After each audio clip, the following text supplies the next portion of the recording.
There are conversations that shape how we live. Conversations that help us navigate challenges of life. Conversations that bring out the best in us. This is where we gather to help each other find the way and unleash our potential. Welcome to the Benjamin Zulu Globe. Psychologist, relationship coach, the one, the only Benjamin Zulu. Benjamin Zulu himself. Often we forget who we are, what we carry within ourselves, and we wait for people's approval to feel worthy. But not again. We're not walking into the year, or we're not moving forward without understanding how to overcome these. And that's why we have Benjamin Zulu today teaching us on how to stop chasing people's approval and understand self-worth. That is what we're discussing today. Welcome to Benjamin Zulu Global Show. My name is Sylvia Keremi, and I'm delighted to be part of this amazing conversation we're just about to have. Yes, so we are saying sometimes when you get addicted to people confirming what you're doing is right, or you're good enough, or validating you, it's usually in the inverse proportion to your self-worth. We tend to look for people's approval to compensate for very low self-confidence and self-worth. Mm-hmm. People who know what they're doing and they're willing to forge their way forward do not need opinion polls. Yeah.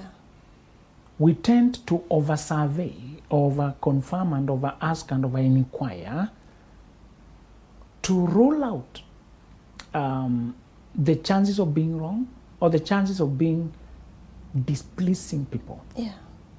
Now, when you grow up having to ask for permission to do anything lest you're punished, mm-hmm. that becomes your modus operandi, the way you operate, that you need to confirm. Mm-hmm. Now, with men, this trait is very strong. Mm-hmm. When a man grows with a very stern dad who hardly approves and who is distant like the typical African father, who was over there working and he has no relationship with his sons. Mm-hmm. When the boy grows up with a father like that, he begins to try to please him by reading his mood, performing chores, not offending, performing in school, bringing the grades he likes, being the good guy, being the good child. The boy tries from his resources, limited resources, to please the father and win his approval. Yeah. This dynamic is very strong with boys and fathers. Mm-hmm. Because the gender of the boy is with the man. And if the man does not see him, validate him for who he is, the mother can love all she loves. But there's something that was supposed to come from the one who looks like me. Mm-hmm. To tell me I'm man enough. Yeah. Mothers can still raise their sons, but we are created psychologically to have both parents, and they both bring different components. That's why you said lacking one parent is like nutritional deficit. Nutritional deficit usually doesn't make you collapse there and fall. Mm-hmm. But it leaves you with gaps that should something else happen. Now, the consequences will be severe. Yeah. Lacking one parent is like nutritional deficiency. Mm-hmm. When this boy has a father who is busy with his life over there, and he longs to be told, good enough, good boy, you're capable, do that again. Mm-hmm. Do that for daddy. Mm-hmm. Go show them what you're made of. Yeah. Go compete. And you can do it. Okay, what's your goal? I'm there with you. You're my son. I'm proud of you. Mm-hmm. That is nutrients. Yeah. What I'm describing is psychological food for boy. Mm-hmm. When the father does not have that presence and investment in the son, the boy has to compensate by trying to win him. Yeah. Children are egocentric. They think the world rotates around them. My father doesn't notice me. Must be something to do with me. Yeah. My father does not validate me. It's something I'm not doing right. My father doesn't notice me, love me, talk to me, see me, look at me, take me to school like my friends are taken by their fathers, attend my swimming games, attend my sports. One girl said, she's very buoyant and confident. I worked with her and she's high flying. Mm-hmm. She said her father was very proud of her. Yeah. The father was very toxic to the rest of the family. Sometimes men select. Mm-hmm. They select some children, it's very unfortunate. But they select some children to be fond with them. This girl was bright and the father wanted that association. Maybe she was bright because she was loved, or the father loved because she was bright. Whatever happened. Yeah. but the other siblings don't share that opinion. Yes. But she said, I still remember when I was swimming and my father is clapping and calling my name. Mm-hmm. It gave me all the buoyancy. I don't remember whether I won or I did not win. I just know. to my father I was the best. And he walked around introducing me. This is my daughter. She said, those moments, now looking back, they gave me buoyancy. Yeah. I walked to the church. I'm my dad's. And she said, that's how I forged into life, took myself to China, conquered there, achieved things, imported. The confidence my father breathed into me when I was young. She said, now I feel so unfair, even to my siblings or the children I see who did not have that kind of investment from their father. Yeah. We had the same mother, but the energy my father believed in me, talked to me, was proud of me. She said some of the exposure he did to me was very bad. I don't like it that he would take me to a club when he's drinking his friends. I'm there on the table taking soda. Yes. But he wanted me around. That was enough to give me strength. That he wanted to brag with me. And he drives around when we are going to places. Wow. That girl achieved unheard of success at her age. She told me, the boards I'm on, the companies, I'm always the youngest. I look out of place. Yeah. And yet I'm the most senior. Wow. My father gave me a head start. Yeah. That idea of being set up to believe yourself is the antidote, is the answer to another yawning question. Do I matter? Am I good enough?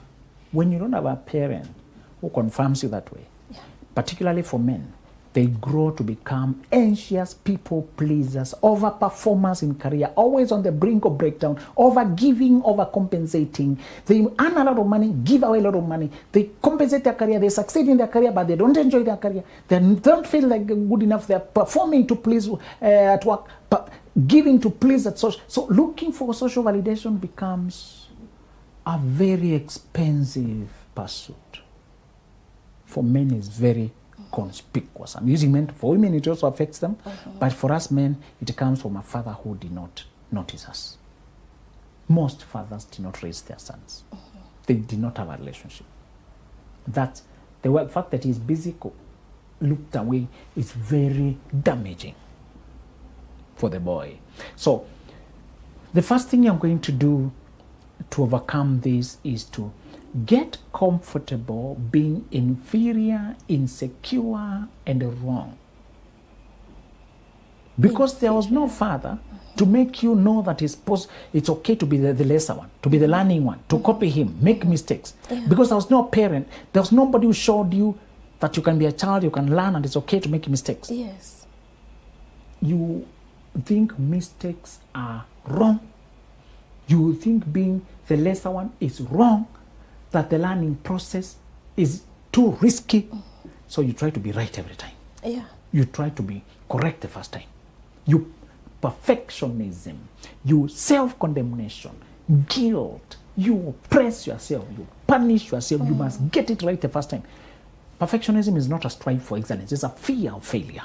Remember that. People who know excellence for truth, they allow staircase progression, incremental. Yes. I just want you to know, a lot of times when you have a lot of people pleasing, it's because deep inside you have no permission to learn. You have no permission for mistakes. When you have a real person who mentored you and made you, don't worry, try again, try that again. Trying becomes part of your life. Yeah. It fell, don't worry, it's just those flasks, they do crack, we'll get another one. You stop condemning yourself when another flask of life falls and you down. grew the muscle. Yes. Yeah. You actually learn to experiment, fail, try again. Do you know many businesses that you see flying today are the fifth business? The other four failed. And the person just didn't stop trying. Yes. But the person has no permission to fail. The first one failed, they went to depression, collapsed, feared to try again, avoided ever, and retreated. That was the end. Yeah. One preacher I heard saying sometimes we think because what we are doing was commissioned by God is our destiny, it will work the first time. He said, it may be your destiny, but you have to force issues. If it fails, try again. Yeah. Fails, try again. Jacob was digging wells. When he digs, they quarrel over it. They fill it with earth. He digs another one. They quarrel over it. They fill it with earth. He digs. When he finally found one, there was no quarrel. He called it Rehoboth. They said, Rehoboth is not the first well you dig. Sometimes the one that will give you name and peace is not the first one. But this society wants, if it's meant for me, it will flow. If it was meant for me, it will work. What works Yes. for you will find you. You don't have to fight for it. That's cliche. My friend, Yeah. that's a very comfortable saying to avoid persistence. There are times even when it's yours, my friend. You persist. Abraham was a man of faith. We know him for a man of faith. But do you know he also went to war? And he took the men in his own house. Yes. 318. And went to defend Lot. Even people of faith must also go to war. You believe in your destiny. Yeah. But sometimes you take a sword. Go to war. Sometimes you really must try, force it. It didn't work. You attempt second time. You try again. All those big things you hear in this world, many of them were started by people who had all the reasons to quit. Yeah. Zuckerberg reminds people Facebook was not the first thing he built. He kept building, they were not succeeding, but he had that desire to connect. Yes. You don't hear about people by the only song they sang. It's a growth. So, even if you do not have anybody to tell you that errors, learning, a staircase, they're not condemnation. That you learn, you try, you learn it. Yeah. Allow yourself now. So that you don't need 50 people to confirm that you should start that business. When you feel like you should start it, you start it. Yeah. If it fails, you've learned. You don't need the whole company to confirm that you should apply for that CEO, Yeah. that promotion. You can apply silently. If it doesn't work, it's okay. I'll just try. If it works, cool. Cool. That is permission you have to give yourself. Yeah. If you are not privileged to have had an awakened parent who confirmed you, who told you, and when a parent loves you, they don't force you to be number one in the class unless they know that's your potential. They should tell you to do the best last time. Improve from where you are. Or what did you learn? What was the journey for you? What effort did you put? What did you feel happy about? Yeah. They discuss everything you attempt from your own interpretation and improvement and journey.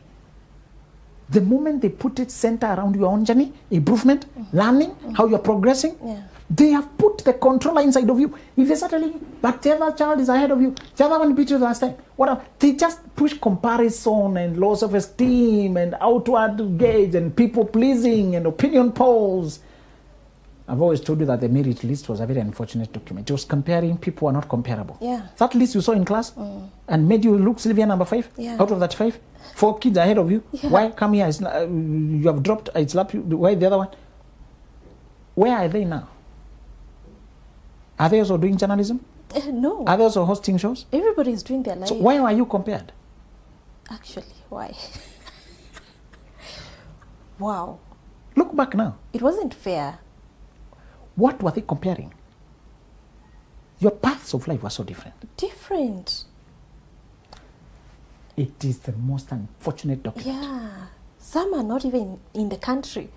They are elsewhere. Do you desire to be where they are? No. So what was the comparison?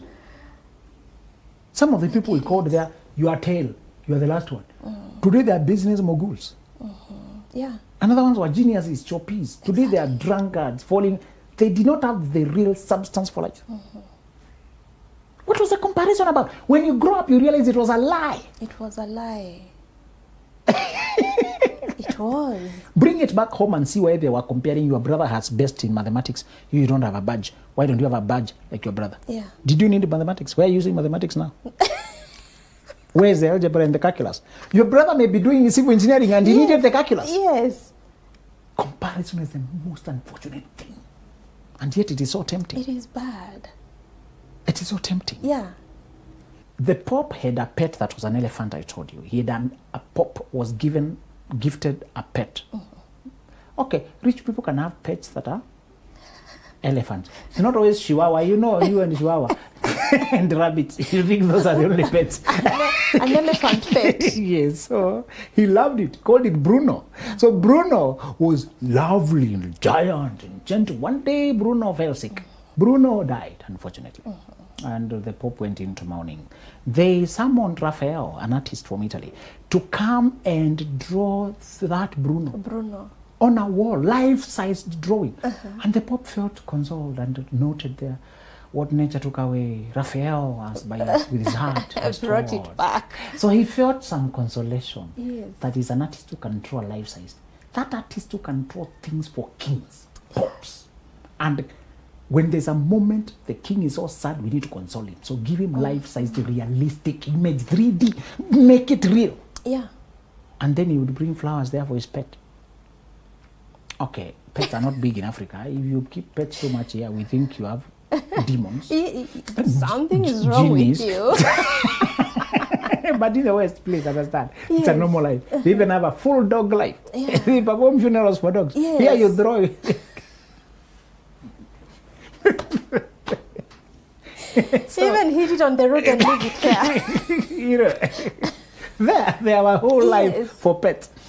So this huge pet needed somebody who was over the years perfected. When they asked Michelangelo to make something of a sculpture that had been wasted by an unskilled artist by drilling it at the wrong place. And it lay there, very wonderful stone, but it was useless.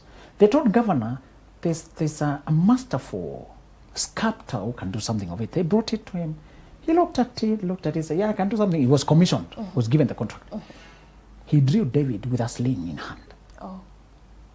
Carved out. And they asked him, how did you do that? This thing was wasted. Everybody said it has been destroyed. Now you drill a hole the wrong place, nothing. He said, I saw David and then I removed everything that was not David. I saw David in a stone and removed everything that was not David. That is the language of a master, my friend. Don't even try to figure it out. That's not an amateur language. Slow on this one. That's the language of a master. Yeah. You look at a stone and you see David. Yeah. You know. Then remove everything. Yeah, that is not David. That's not an amateur level. So you need to load to understand that. And there was another incident that happened. While he was carving, the governor came to watch his work. Because it was a tall thing, the governor was lying below, said, I like it, but I think the nose is too big. Michelangelo knew it was where he was standing. Yeah. And he was way below. Yes, the governor was one. Yes. And said, I like it, but man, the nose is too big. So it said, okay, follow me. Follow with the ladder. And he took a chisel, but secretly put some dust in his hand. So he started chiseling as if he's reducing the nose. Yes. But he was not doing anything. But the dust was falling from his hands. And I told the governor, look at it now. I said, I like it better. Yeah, you made it come alive. He did not change anything. He appeased the ego of the governor. To appear. But he has brought him up the ladder to see the head in perspective. The idea was to bring him closer. Yeah. He was too egotistical. If you tell him you are wrong, come this way, he will feel bad. So make him think that you are an obedient servant who obeys. Yes. So the story there was, this masterful guy was allowed to flourish in his work instead of forcing him. I was that kid who would get class easy. One time I was chased, we were sent home for some money. I came home, I realized the double lesson for English was ending and teacher had given some exercise. And I was not there when the lesson was taught.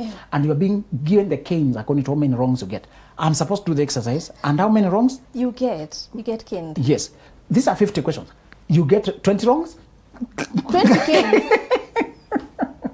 And it was fill the gap. Yes. It was where you put same, very, those kind of things. Articles Comprehension. Yes. Yes. I got everything. So I was not caned. But I came now. I was not there during the lesson. They said, what is the secret? I did not have explanation, but I just knew that is the only answer that can fit. I was not there when they were giving the rules. But how it sounds, no other answer can sit there. So I arrived home on Friday. That dash day, my grandma fell sick. So is it same or vary? No, days are usually same. Yeah. But I met a man wearing a black suit. The dash man, my father had said, stole from him. Which word there? That must be very. Very. So what is the difference? Okay, I just know. It must be the very man. Yes. But same and very, what's the difference? I don't know. You will know. When you are good at something, it's intuitive. Yeah. I had read so many stories, it got into me until I think it's just bubbles. But it's always, I was always reading books. I would even read on the road. I would go to take care of cows. I read books, cows disappear. That's interesting. I come home looking for cows, and I'm the one who went to them. The cows are already home. It's the shepherd who got lost. So So, but I could not make those vehicles children make. Yes. My cousin could make them to perfection for fun. He could put together using wood. You can step on that thing and move. And move. He was so perfect, it's so regrettable there was nobody to sponsor that. He would have been the perfect sculptor or talent or carpenter or something. Yeah. He loved it. If I tried to hit, I hit my hand. You hit. One time I tried to kick a ball, I kicked the ground. my leg was pain, and the ball was left there rotating. I'm thinking I have scored. But The energy you used. you're thinking I'm scoring. Yes. So, That wasn't your thing. it wasn't. Yeah. And yet, in mathematics, when I get 92, the teacher canes me. Why are you so lazy? What is this you missed? I overthink a question. I would think it's so simple, it must have a trick. So I put the trick myself. Yes. So I get the hard ones and miss the simple ones because I've been put there for boost. You know those And questions you that feel it can't be this this easy. simple, they must be a trap. It can't be an exam. If the answer is this easy. So Yes. I would feel sorry. Somehow told me we are not being compared fairly because I know these guys are better at something, but nobody Yeah. captures it here. Yes. I just want to tell you, sometimes it's that comfort knowing what I am good at is good enough for the world, is good enough for me. It will set me before kings. Self-worth comes from knowing your own value, improving on it, capitalizing on it, making it your premium. That's the part we don't. Most of us know we have talent, but we don't make it our premium. Yeah. What is premium product? The one that brings money. Isn't it? Yes. But we make it like a side thing. Yes. I enjoy so much doing the show by the side, but my main job, I'm a lawyer, it's all draining. Yeah. And you keep pursuing this being a lawyer thing. Because and you are it's- trained in lawyer for 10 years. Yeah. The one you love was not trained. It's sitting here. You don't and- make it your premium. Make Yeah. it your premium. Exactly. The big money business. I heard a funny news that an artist from Italy has sold somebody an artwork that has no frame, that has nothing. It is space for $18,000. So the one who bought was given a certificate of ownership and told to go hang it 5 by 5 foot on the wall. That space has energy and art. So somebody has sold blank space Yes. for $18,000. Dollars. The artist is so loved, he has reached levels of selling nothing.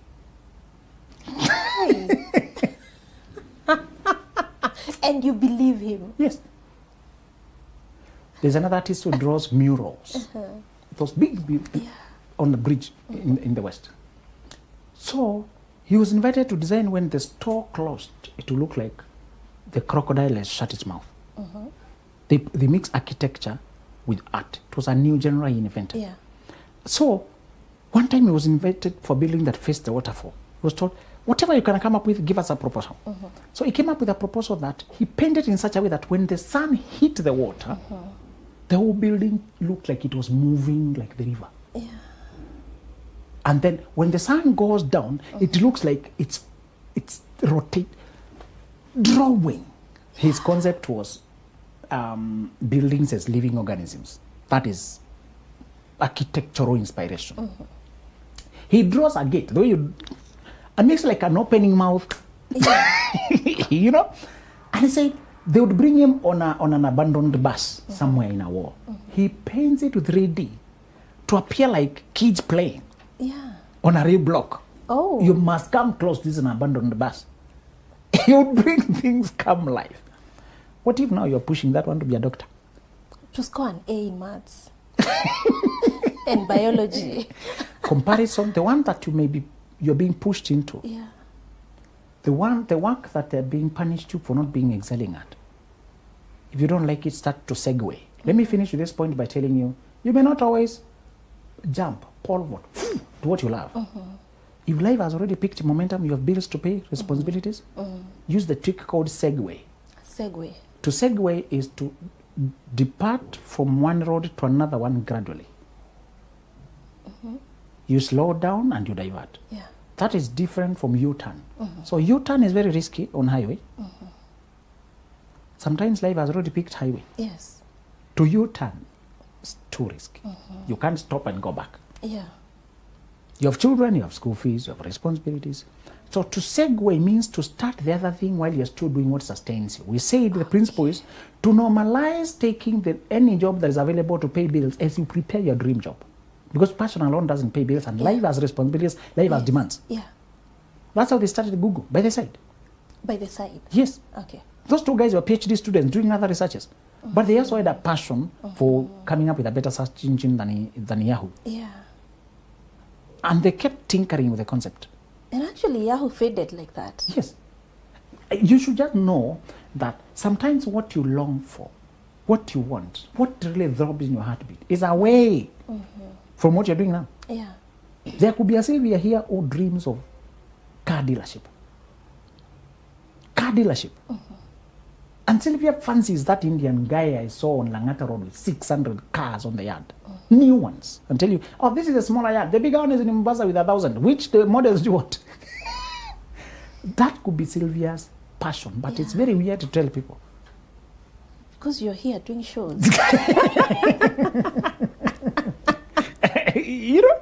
Yes. And you fancy it. Start to segue. While you're still doing your shows, while you're still doing your things, start selling on behalf. That's the quickest way to enter any business.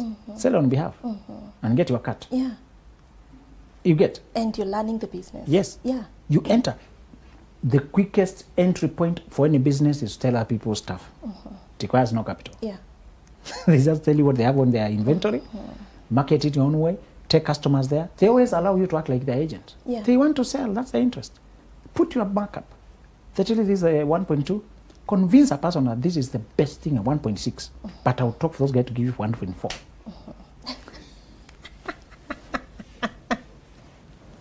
We are learning business. You're using your persuasion. Yes. You still make your 200. This seller learns that you can sell. They start telling you what is hot. I have a hot car here. If you can sell it, hot one, hot one. With time, you build trust, you build name. I know a guy who started a whole yard like that. He has his own line like that. He would sell people on behalf. You help people sell. They learn you are quick at selling. Even your customers like you because you understand those things. Yeah. Segue.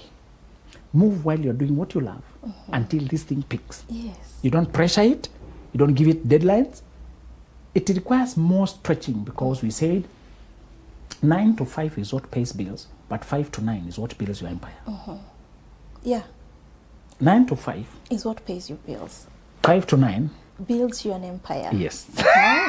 After you finish the work of bills, those remaining hours, and we said you are not stuck because of the main job you don't like. You are stuck because of the way you waste your extra time. That extra time. Yeah. Where you segue. You diverge. So just learn to divert now, slowly. When you divert slowly, you can experiment, pilot, try, restart without consequences. If you jump immediately, your savings are running out. You only have 3 months. There's pressure. Yeah. You have no freedom to pilot, to try, to think, try again. You can hire a person, put surveillance systems and see how it's performing. Yeah. You can see how it goes. People run boutiques and they have a main job. They only appear there weekend. Weekdays they hire somebody and they have controlled everything. True. And you know the owner is only, you know? Yeah. One guy runs I saw a guy running a baby shop, very stocked.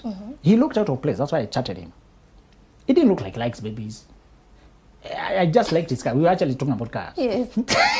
I realized, I'm standing in for my staff is at home. So I'm running a baby shop. I just like this world. A guy, baby shop. A baby shop. He likes that world. Yeah. He has a full-blown shop. It was holiday. The staff were on holiday. They'd gone. But he was there just holding space. What he loves, he's running here, controlling it, while he's trying to build it, while sustaining himself with the main job. Yeah. On a main job, I work at, was HR or something? Something very unrelated. But that's also what I did in school. Segue. Move gradually. Yeah. And don't wait for your dad, your mom to say yes. Validation from other people sometimes comes after you succeed. They say, and we knew there's something different with you, it looks like. Yes. You, the way you came up. Yeah. You appeared like you'd succeed. It's okay, let them comment later. But if you never realized yourself, Exactly. that would have just died. Exactly. Yes. Wow. I want to read something I saw in this book that is The Young Visionary that runs along with our conversation today. And it says, if you don't say no authentically, you will say yes resentfully. Exactly. If you agree to things you don't really want, you will start a war within. If you worry about disappointing people more than you worry about disappointing yourself, you'll always be in a state of conflict.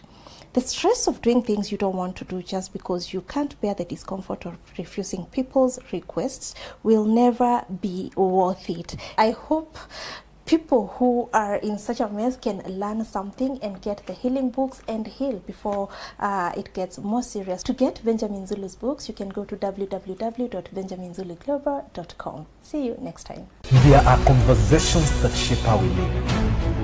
Conversations that help us navigate challenges of life. Conversations that bring out the best in us. This is where we gather to help each other find the way and unleash our potential.